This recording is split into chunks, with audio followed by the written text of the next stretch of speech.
Sim, eu sou o professor Bairros e no tutorial de hoje nós vamos ver.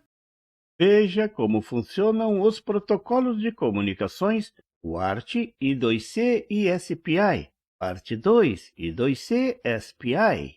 Nesse tutorial vou completar o trabalho iniciado no tutorial passado, falando sobre os principais protocolos de comunicações usados com microcontroladores. Se você não viu, o link está na descrição desse vídeo. Hoje eu vou falar sobre os protocolos I2C e SPI. Vamos lá? Agora vou mostrar a comunicação maluca I2C. Esse padrão de comunicação foi desenvolvido pela Philips. Você pode dizer que é uma comunicação serial síncrona entre dois circuitos integrados, Inter-Integrated Circuit. Por isso, I2C. Acho que está bom assim, não é mesmo? Esse tipo de comunicação usa dois fios mais o terra como referência. O primeiro sinal, chamado SDA, transmite o dado de forma serial. O segundo sinal, SCL, é o clock. Esse é um protocolo síncrono.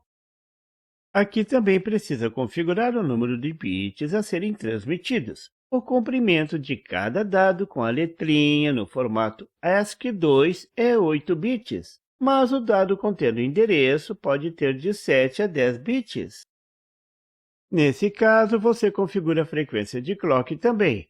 Normalmente, a comunicação em 2C trabalha com uma frequência de 400 kilobits por segundo. Uma vez que o dado comece a ser transmitido, isso ocorre na transição do nível alto para o nível baixo, o clock também é disparado. No final da transmissão, os sinais passam para o nível alto. Assim, o receptor sabe exatamente quando uma transmissão começa e termina. Com a presença do clock, essa é uma comunicação bem mais rápida que a RS-232. Nesse tipo de comunicação, o transmissor pode estar conectado a mais de um receptor. O transmissor é quem comanda a comunicação, ele é o mestre. Ele manda os dados para os outros receptores escravos. Mas somente um receptor está habilitado a receber esse dado. Nesse tipo de comunicação, quem manda o dado é o mestre, ou master em inglês, e quem recebe é chamado de escravo, ou slave em inglês. O mestre, ao mandar o dado, também manda o endereço do escravo que poderá receber esse dado. Cada um dos escravos tem seu próprio endereço. Durante a transmissão, o mestre manda primeiro o endereço, por exemplo, 68 em hexadecimal, e depois manda o dado. Mas você não precisa se preocupar com a configuração. O Arduino já vem com o driver de configuração da comunicação I2C prontinha para você. Ele vai configurar toda a transmissão. É o driver y.h. É só incluir no início do programa e pronto. Veja na figura a inclusão do driver e a programação do endereço do escravo. Outros microcontroladores também têm seus drivers. Onde estão? Na internet, é claro. Hoje é tudo muito fácil. Exemplo de aplicação do tipo I2C. Ligação do módulo I2C para display LCD. Ao usar esse módulo, você economiza portas I/O do Arduino. Sem esse dispositivo fantástico, você deverá usar mais de 8 portas para ligar o display. Com esse módulo, você só vai precisar de 2 portas, uma para o DAS e outra para o SDL. Outro exemplo é o acelerômetro e giroscópio. Esse módulo tem 2 comunicações I2C.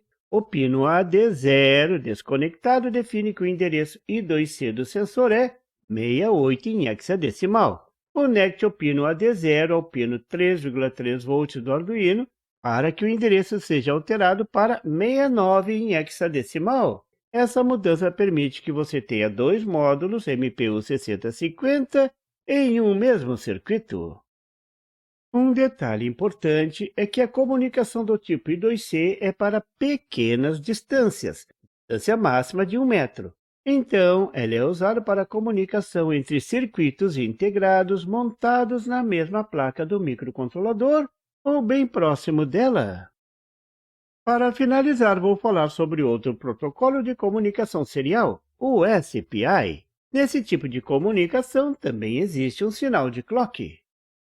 E mais três fios, o sinal MOSI, que significa mestre saída para escravo entrada, Master Output to Slave Input, MOSI. Por esse pino, o mestre vai enviar os dados para os escravos.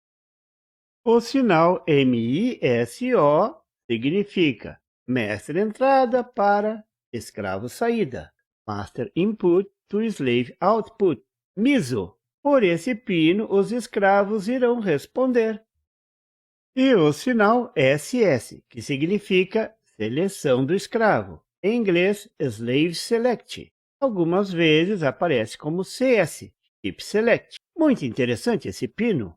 O SPI não envia o endereço para identificar o escravo, mas cada escravo tem um pino de Slave Select, que deverá ser ativado para identificar o escravo para quem a mensagem está sendo enviada. Você ativa esse pino colocando ele no nível baixo, 0. Todos os sinais estão referenciados ao TER em todos os sistemas de comunicações vistos até aqui. Então, no SPI são usados 5 fios para a comunicação. Na figura, eu não desenhei o terra para não poluir o desenho. Aqui também tem um mestre transmitindo e um escravo recebendo os dados. Aqui também pode haver mais de um escravo recebendo e transmitindo os dados, mas a seleção do escravo ativa é feita através do pino de seleção do escravo. Assim, o mestre deverá ter um pino de seleção para cada escravo. Quando um dado é transmitido, o mestre primeiro coloca o pino SS para um nível baixo. Na figura, o escravo 1 está sendo selecionado. Então, o mestre manda o sinal de clock e o sinal de dados em sincronismo, e somente o escravo selecionado recebe o dado.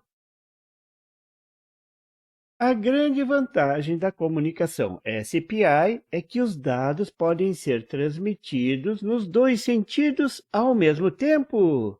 Esse tipo de comunicação é conhecido como full duplex. O protocolo I2C não permite esse tipo de comunicação, já que é uma comunicação simples, num único sentido. A velocidade de transmissão dos dados na comunicação SPI é muito mais alta que a RS-232 ou a comunicação I2C. Ao mesmo tempo, a energia gasta nessa comunicação é muito baixa comparada com as outras. A grande desvantagem é que esse tipo de comunicação é para distâncias curtas. O barramento não pode ter mais de 20 centímetros. É muito rápido, mas para corridas de curtas distâncias. Aqui, como no caso do I2C, o Arduino também já tem um driver prontinho para você configurar a comunicação SPI sem dificuldades. Você deve incluir o driver no início da programação. O mesmo acontece para outros microcontroladores. É só procurar o driver na internet. Hoje tudo é muito simples.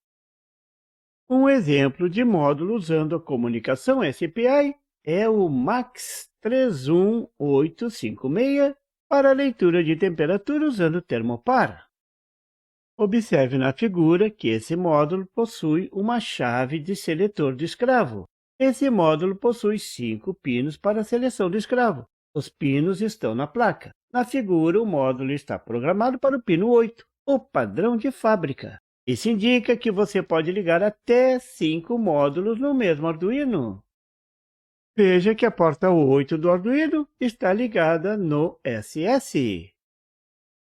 Veja agora esse quadro de comparação entre os 3 tipos de comunicações vistos nesse tutorial.